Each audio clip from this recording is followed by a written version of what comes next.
اعوذ باللہ من الشیطان الرجیم، بسم اللہ الرحمن الرحیم۔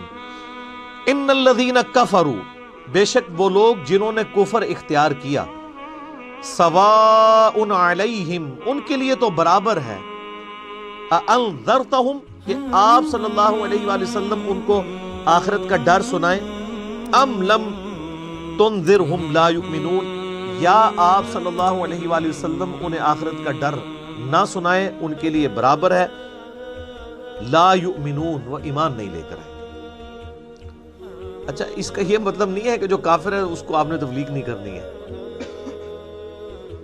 تو یہ کتاب ہدایت پوری انسانیت کے لیے، ھدی للناس وبینات من الہدی والفرقان، اس میں امپلائیڈ ہے ان الذین کفروا، بے شک وہ لوگ جنہوں نے کفر اختیار کیا ہے، جان بوجھ کی آنکھیں بند کی ہوئی ہیں، جس کو ڈاکٹر اسرار صاحب رحمہ اللہ تعالیٰ بڑی پیاری بات کرتے تھے کہ جو شخص سویا ہوا ہے اس کو تو آپ جگا سکتے ہیں، اور جو آنکھیں بند کر کے لیٹا ہوا ہے اس کو کوئی نہیں اٹھا سکتا، کیونکہ وہ پہلے ہی جاگ رہا ہے، جاگنا چاہتا نہیں ہے۔ تو ایسا شخص جس کے اوپر حق اور باطل واضح ہو چکا ہو، اس کے باوجود وہ جان بوجھ کے کفر کی روش اختیار کرے، اس کے لیے قرآن میں کوئی ہدایت نہیں ہے۔ یہ بڑا خطرناک معاملہ ہے۔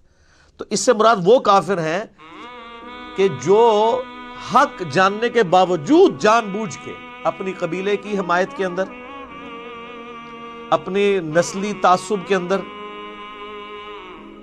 یا جیلسی فیکٹر کی وجہ سے، جس طرح یہودی تھے، نبی صلی اللہ علیہ وآلہ وسلم کو ماننے سے انکار کر دیا، وہ سب کے سب اس کیٹیگری میں فال کرتے ہیں۔ ان کے لیے اب آپ ان کو تبلیغ کریں نہ کریں، ان کے لیے برابر ہے، وہ ایمان نہیں لے کر آئیں گے۔ ختم اللہ علی قلوبہم، اللہ نے ان کے دلوں پر مہر لگا دی، سیل کر دیا، یعنی سیل ہو گئی، اب کوئی چیز اس کے اندر داخل نہیں ہو سکتی۔ وعلی سمعہم، اور ان کے کانوں پر بھی، وعلی ابصارہم، اور ان کی آنکھوں پر بھی، غشاوۃ، پردہ پڑ چکا ہے، ولہم عذاب عظیم، اور ان کے لیے بہت بڑا عذاب تیار کر رکھا ہے اللہ نے۔ وَنَعُوذُ بِاللَّهِ تَعَالَى اللَّهُمَّ أَجِرْنَا مِنَ النَّارِ، اللَّهُمَّ أَجِرْنَا مِنَ النَّارِ، اللَّهُمَّ أَجِرْنَا مِنَ النَّارِ۔ اچھا، قرآن کا طالب علم جب اس طرح کی آیات پڑھتا ہے نا تو وہ پریشان ہو جاتا ہے کہ بھئی قرآن تو بہت سٹریٹ فارورڈ ہے، اور آپ دیکھ رہے ہیں کہ اللہ تعالیٰ کے مزاج میں وہ چیزیں نہیں ہیں جو آپ کو میٹھے میٹھے واعظین بتاتے ہیں۔ اس لیے میں کہتا ہوں کتابوں کا خدا اور ہے اور بابوں کا خدا اور۔ قرآن بہت سٹریٹ فارورڈ ہے، کیونکہ یہ کلام کرنے والا کون ہے؟ اللہ، بے پرواہ ہے، اور وہ اسی پیشن کے ساتھ بات کرے گا تو آپ بھی اللہ کو سیریس لیں گے۔ اور اگر آپ کو یہ کہانی کرائی جائے گی، خیر ہے، جیسے ایک نانی اماں ہوتی ہیں، ایک دادی اماں ہوتی ہیں، تو اللہ تعالیٰ تو نانی اور دادی سے بھی بڑھ کے رحم کرنے والا ہے۔ یہ کہانی، یہ کس آیت میں، کس حدیث میں لکھی ہوئی ہے یہ بات؟ اور میں اس کو پھر اینٹی وینم الزامی جواب کے طور پہ، پھکی کے طور پہ کہتا ہوں کہ اگر یہ نانی دادی اور ماں کے ساتھ آپ اللہ کو تشبیہ دے رہے ہیں اس کی محبت کو، تو کیا یہ نانی دادی اور ماں والی محبت اللہ تعالیٰ کی ابو جہل اور فرعون کے ساتھ بھی ہے؟ سارے کہیں گے نہیں۔ تو جو کلمہ پڑھ کے اللہ کے نافرمان اور باغی ہیں ان کے ساتھ بھی ہے، جو اللہ کی طرف رجوع لے آئیں ان کے لیے۔ پورے قرآن میں ایک آیت بھی ایسی نہیں ہے کہ جو اللہ کا باغی ہو، رجوع نہ لانے والا ہو، اللہ کہتا ہوں میں اس کو معاف کرنے والا ہوں۔ ہمیشہ یہ ہے کہ جو توبہ کر لے، اپنی اصلاح کر لے، رجوع لے آئے۔ یہ درجنوں آیات ہیں، وہ وقت کے ساتھ آئیں گی، ورنہ تو میں اسی آیت کے اوپر پورا یہ لیکچر ختم کر دوں گا، پھر آپ کا وہ یہ مصحف تو پچھلا تو 9 سال میں ختم ہوا ہے، یہ 18 سال میں بھی ختم نہیں ہونا۔ لیکن جنرل میں بات ضرور کروں گا تاکہ آپ کو ایک کنسیپٹ کلیئر ہو کہ جو باتیں بتائی گئی ہیں بالکل نان سینس باتیں ہیں، اس طرح کا کوئی کنسیپٹ نہیں ہے اسلام میں۔ ایک میرا یوٹیوب پہ کلپ بھی ہے، اللہ کی رحمت سے دھوکہ، وہ آپ کلپ دیکھیں، میں نے اس میں کراس ریفرنس کے طور پہ کئی آیات پیش کی ہیں، یہ آپ کو بالکل کہانی کرائی گئی ہے۔ اللہ تعالیٰ اپنے معاملات میں بہت سخت ہے۔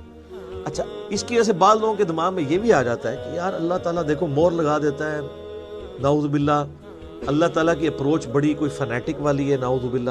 ایسا نہیں ہے، یہ ان لوگوں کے لیے جو جان بوجھ کے حق سے اناد کرتے ہیں، تو پھر اللہ تعالیٰ کہ غضب کا کوڑا ان پہ پڑتا ہے کہ یار ان کو بات سمجھ بھی آ گئی تھی، اس کے باوجود انہوں نے یہ کیا ہے، اب میں ان کو نہیں چھوڑوں گا، اب ان کے اندر ہدایت داخل بھی نہیں ہو سکے گی.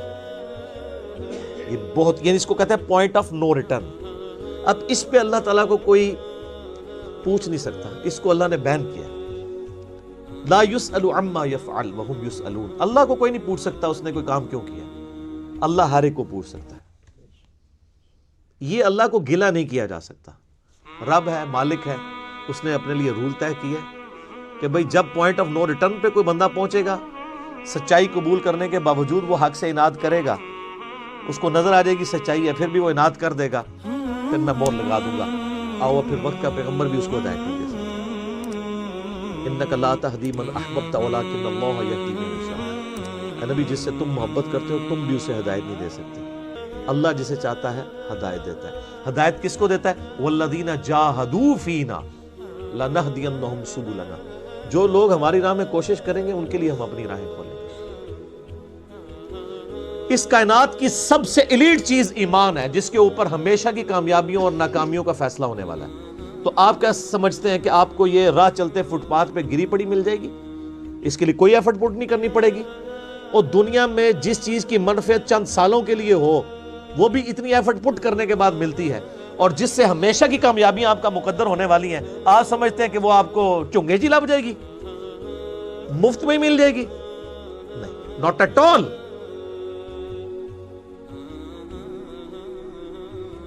میری وائف نے جب پہلی دفعہ قرآن پڑھا نا شادی کے بعد، میں نے اس کو ایک قرآن کلاس ہوتی تھی رمضان شریف میں، تو میں نے کہا میں بچے وغیرہ میں دیکھوں گا، تم نے صرف ایک دفعہ قرآن پڑھ لو تاکہ تمہیں پتہ چلے قرآن میں لکھا کیا ہوا ہے. قرآن آپ اکیلے بیٹھ کے تو ظاہر ہے اس طرح نہیں ہے، اب ایک ماحول ہوتا ہے، ایک ڈیکورم ہے، کلاس ہے، جس طرح یہاں لوگ بیٹھے ہیں. تو رمضان میں پورا قرآن اس نے مکمل کیا نا، تو میں نے اس سے پوچھا تم نے کیا یعنی اس سے حاصل کیا؟ اس نے کہا جی اللہ بہت سخت ہے، اور جس خدا کا تعارف ہمیں ہمارے ماں باپ اور یہ معاشرہ کرواتا ہے وہ خدا نہیں ہے جو قرآن میں ہے. اللہ تو اپنے معاملات میں بہت سخت ہے. یہ کتاب انذار ہے، تبشیر اور بشارت ان کے لیے جو بات مانتے ہیں. جو نہیں مانتے ہیں ان کے لیے عذاب کا کوڑا ہے یہ کتاب. کیونکہ اللہ ہے نا، یہ کائنات اس نے اس لیے بنائی ہے کہ آپ جانوروں کی طرح کھائیں پیئیں، اولاد پیدا کریں اور مر جائیں. انسان کو اس نے اپنے لیے پیدا کیا ہے، پوری کائنات انسان کے لیے اور انسان کو اپنے لیے. وما خلقت الجن والانس الا لیعبدون. اچھا یہ جو بات ہے نا ختم اللہ علی قلوبہم وعلی سمعہم وعلی ابصارہم، مور لگا دی ان کے دلوں پر، کانوں پر، آنکھوں پر، پردہ ڈال دیا، اب عذاب ہی ان کو آئے گا. یہ آپ نے اگر بات سمجھنی ہے نا تو آپ پارہ نمبر 7 کے آخری صفحے پہ آ جائیں. سورۃ الانعام میں آیت نمبر ہے 110، 7ویں پارے کی آخری آیت. آپ کے یہ بلو والے قرآن میں 142 نمبر پیج کی آخری آیت 110 نمبر. وَنُقَلِّبُ أَفْئِدَتَهُمْ وَأَبْصَارُهُمْ.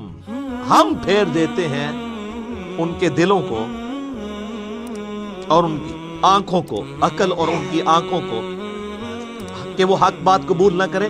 حق سے اللہ فرماتا ہے کہ میں ان کو حق سے اندھا کر دیتا ہوں. کما لم یؤمنوا به اول مرہ، جس طرح کہ انہوں نے بھی تو پہلی دفعہ جب ان کے اوپر حق کھلا تھا انہوں نے ایمان لانے سے روح گردانی کی تھی نا، اب یہ چاہیں گے بھی نہ تو میں ان کو اسلام کی طرف نہیں آنے دوں گا. وَنَذَرُهُمْ فِي طُغْيَانِهِمْ يَعْمَهُونَ، اور میں ان کو چھوڑ دوں گا اپنی سرکشی میں بھٹکتے پھریں. وَلَوْ أَنَّنَا نَزَّلْنَا إِلَيْهِمُ الْمَلَائِكَةَ، اور اب اگر فرشتے بھی ان کے سامنے نازل ہوں، وَكَلَّمَهُمُ الْمَوْتَ، اور مردے قبروں سے نکل کے ان کے ساتھ بات کرنا شروع کر دیں. وَحَشَرْنَا عَلَيْهِمْ كُلَّ شَيْءٍ قُبُولًا، اور ہر چیز جن کا ان سے وعدہ کیا تھا ان کی آنکھوں کے سامنے آ جائے، قیامت بھی، عذاب بھی، سب کچھ بھی. مَا كَانُوا لِيُؤْمِنُوا، پھر بھی یہ ایمان نہیں لے کے آئے. یہ ہے سر کتابوں کا خدا. یہ نانی اماں، دادی اماں اور ماما نہیں ہے، یہ اللہ ہے. کتنی سختی ہے کہ فرشتے بھی. اب مجھے بتائیں کسی سے مردہ نکل کے قبر سے کہے کہ میری تو پھینٹی لگ گئی ہے، آپ کو تو پوری زندگی نیند نہیں آنی ہے، لیکن اللہ فرما رہا ہے پھر بھی یہ مان نہیں لے کے کر لو جو کر. یہ اللہ کہہ رہا ہے. الا ان یشاء اللہ، ہاں اگر اللہ ہی چاہے زبردستی کسی کو اس طریقے سے ہدایت دے تو وہ الگ بات ہے. وَلَٰكِنَّ أَكْثَرَهُمْ يَجْهَلُونَ، لیکن اکثر لوگ جہالت کا شکار ہیں، وہ اپنی وشفل تھنکنگز کے اندر، امانیہم جنہیں کہا گیا ہے، وہ ان میں پھرتے رہے۔ اللہ تعالیٰ اپنے معاملات میں بہت سخت ہے میرے بھائیوں، اللہ کو سیریس لینے کی ضرورت ہے۔ ظاہر ہے اس کائنات کی ایک ہی حقیقت ہے، وہ اللہ ہے، اگر اس کو کوئی سیریس نہیں لیتا تو اللہ تعالیٰ کے لیے کیا ہے؟ وہ تو اپنے نبی سے 3 دفعہ قرآن میں کہلوا رہا ہے، قُلْ إِنِّي أَخَافُ إِنْ عَصَيْتُ رَبِّي عَذَابَ يَوْمٍ عَظِيمٍ، اے نبی تم فرما دو کہ بالفرض اگر میں بھی اپنے رب کی نافرمانی کروں تو مجھے خود اس بات کا ڈر لگا ہے کہ بڑے دن کا عذاب مجھے بھی آ پکڑے گا۔ جی، سورۃ الانعام، سورہ یونس، سورہ الزمر، 3 سورتوں میں یہ ایک آیت 3 دفعہ آئی ہے۔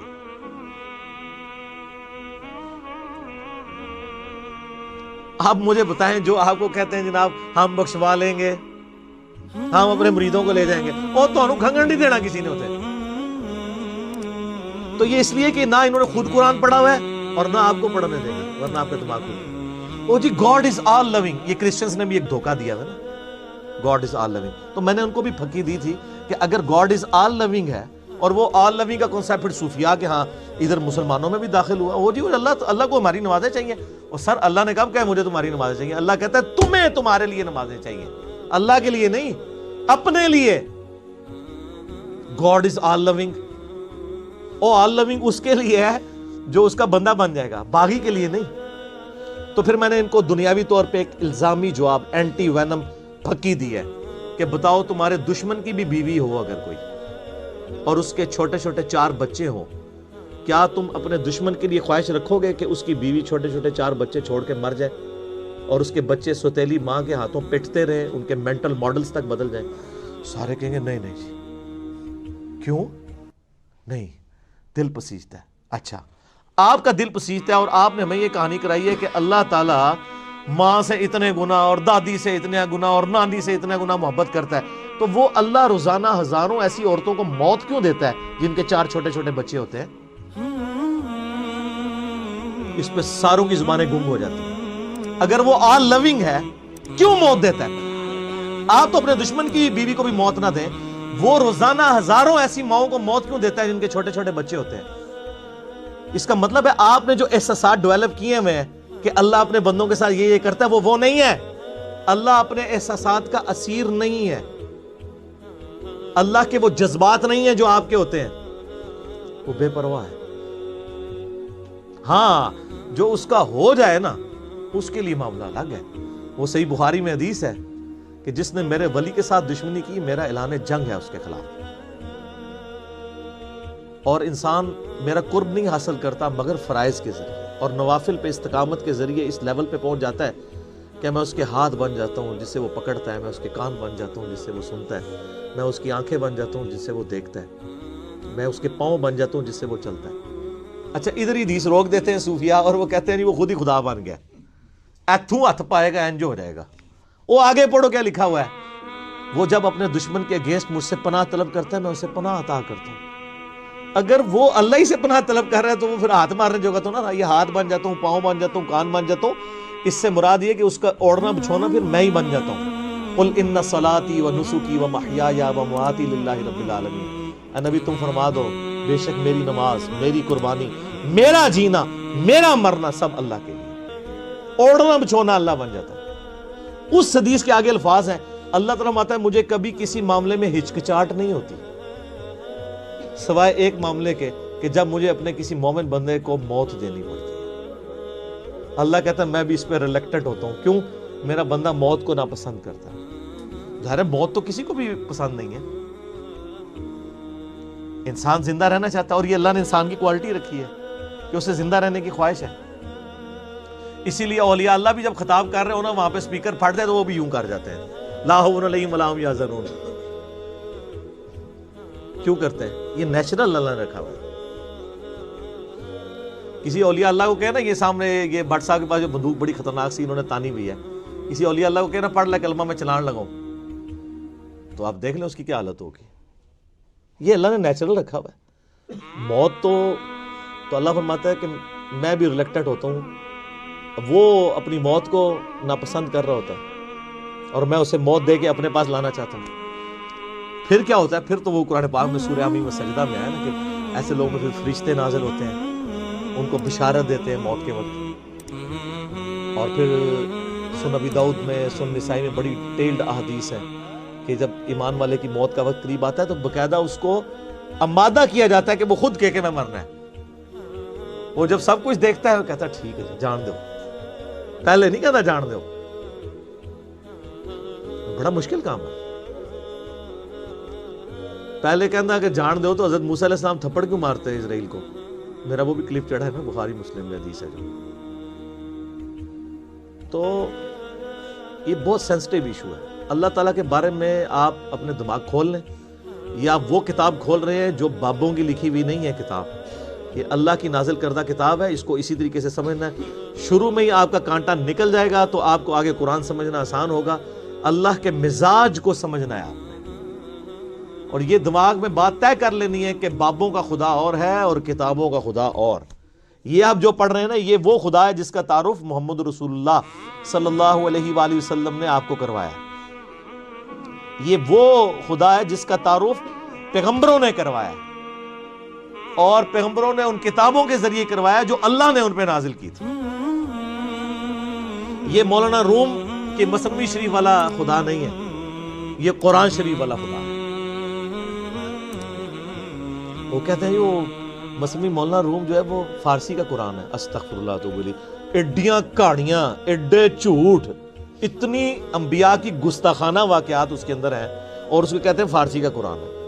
سر فارسی کا قرآن وہی ہوگا جو قرآن کا ترجمہ فارسی میں شاہ ولی اللہ دہلوی نے کیا ہوا ہے. باقی وہ کہانیاں لکھتا رہے، وہ قرآن نہیں بنتا.